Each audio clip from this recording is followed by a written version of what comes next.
Много специален поздрав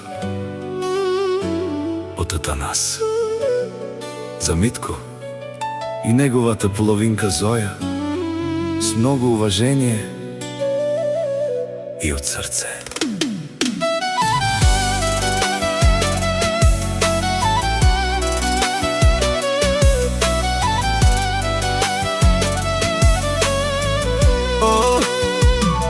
Митко и Зоя, две сърца, които съдбата е събрала.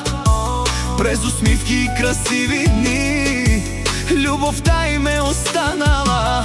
Рамо до рамо вървят напред, с вяра в своите мечти. И каквото и да им поднесе животът, заедно преминават през всичко. Митко и Зоя, любов като от приказка, две души, едно сърце, свързани завинаги. Митко и Зоя, една красива съдба. Щом са заедно двамата, грее целия свят.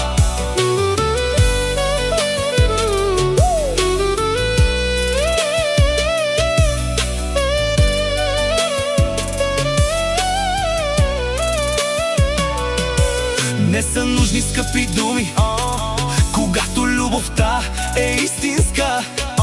Един поглед е достатъчен, за да кажат всичко без слова. С усмивка посреща дните, с обич изпълва дома.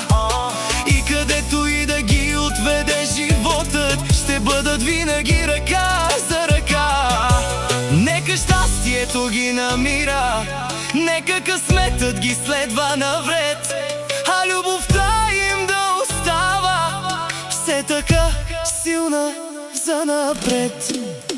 Митко и Зоя, две сърца в една посока. Колкото повече минава времето, толкова по-силна е любовта. Митко и Зоя, нека винаги са така щастливи, усмихнати заедно през всички дни на света.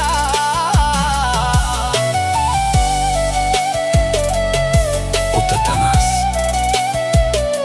за Митко и неговата половинка Зоя,